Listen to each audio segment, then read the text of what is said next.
আসসালামু আলাইকুম, সবাই কেমন আছেন? আমি এখন দাঁড়িয়ে আছি সেই বাঁধের পাশে, যে বাঁধটা এক সময় এই এলাকার মানুষের রাতের ঘুম হারাম করে দিয়েছিল। রাত্রে মানুষ ঘুমাতে পারতো না যে কখন জানি এই যমুনা নদীর ভাঙনে এই বাঁধটা ভেঙে যাবে। এবং এই যে দেখতে পাচ্ছেন এই বাঁধটা ভাঙ্গার ভয়ে এক সময় মানুষ ঠিক মতো ঘুমাতে পারতো না। এই নদীর এত প্রখর চাপ হয়েছিল এই কর্নার দিয়ে, এবং এখানকার বসতবাড়ি সব তো উচ্ছেদ হয়ে গেছিল এবং শেষ পর্যন্ত এই বাঁধের কাছে এসে নদী থেমে যায়। এবং এখানে সেই সময় কাজ করা হয়েছে, প্রচুর কাজ করা হয়েছে। এই যে দেখতে পাচ্ছেন ব্লক দিয়ে নদীটাকে এখানে বাধাই করে দেওয়া হয়েছে, যার কারণে নদীটা রোধ হয়েছে, এখানে ভাঙন রোধ করা সম্ভব হয়েছে। তো এখন এখানে নদী নেই, এইগুলো আসলে এখানে গভীর আছে, প্রচুর গভীর আছে। ওই পাশটা হচ্ছে চড়া পড়ে গেছে, এটা এখন শাখা নদী হিসেবে পরিণত হয়েছে। কিন্তু বন্যার সময় প্রচুর পানি হয় নদীতে। এই যে দেখতে পারতেছেন নদীতে প্রচুর পানি একদম ভরে গেছে এবং ভিতরে অনেক স্রোত আছে। এটা যদিও এখন শাখা নদীতে পরিণত, কিন্তু বন্যার সময় অনেক পানি এবং অনেক স্রোত হয়, যেটা আপনারা দেখতে পাচ্ছেন। নদী এখন পুরাই ভরা। আমি একটু ভালো করে দেখাই। এই যে দেখতে পারতেছেন এই দিকে যে বাড়িঘরগুলো দেখতে পারতেছেন, প্রায় এই বাড়িঘরগুলোতে পানি ঢুকে যাওয়ার মতো অবস্থা হয়েছে। নদী একদমই ভরপুর, ভরে উঠছে এবং পানি বাড়তে আছে। আর এটা কিন্তু শাখা নদী এবং এখানে অনেক মাছও ধরা পড়তেছে ইদানিং।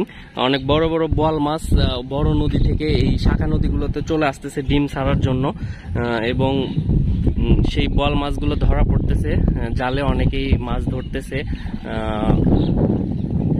এই যে নদী দেখতে পারতেছেন পুরা ভরে গেছে, ওই পাশে চড়া গাছগাছালি দেখা যাচ্ছে, ওই পর্যন্ত চলে গেছে এই শাখা নদীর প্রস্থটা। এবং তারপরে যে আরো বড় নদী আছে সেইটাই হচ্ছে আসল যমুনা নদী।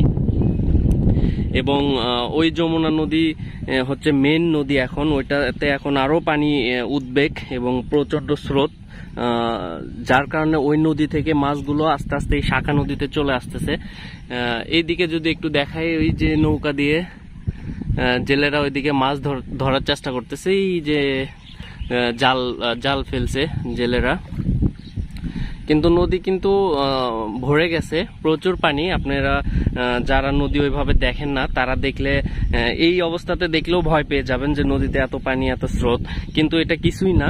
যে সময় এই জায়গাটা ভাঙতেছিল সেই সময় আরো প্রচুর পানি ছিল, আরো স্রোত ছিল এবং আরো ভয়ঙ্কর অবস্থায় পরিণত হয়েছিল। এই যে বাঁধটা, এই বাঁধটাই হচ্ছে আসলে ভেঙে যাওয়ার আশঙ্কা ছিল অনেকটা। তো এখন আল্লাহর রহমতে কাজ করা হয়েছে ব্লক দিয়ে, এখন ভাঙার আশঙ্কাটা নেই, নদী রোধ হয়ে গেছে। কিন্তু এক সময় এই এলাকার মানুষ ঘুমাতে পারতো না রাত্রেবেলা, যে কখন জানি বাঁধ ভেঙে ঘরে পানি ঢুকে পড়ে।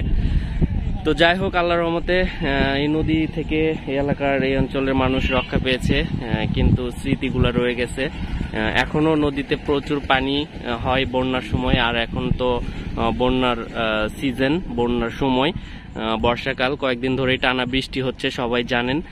এর কারণে নদীতে প্রচুর পানি বেড়ে গেছে, নতুন পানি চলে আসছে, নদী একদম কানায় কানায় পূর্ণ ভরে গেছে।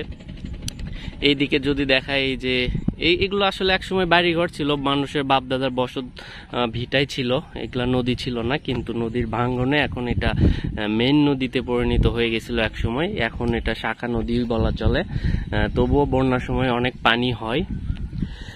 এই যে দেখতে পারতেছেন অনেক স্রোত, এবং মাঝখানে নৌকা নিয়ে জেলেরা মাছ ধরতেছে, অনেকেই মাছ ধরতে যায় এবং অনেক বড় বড় মাছও ধরা পড়তেছে।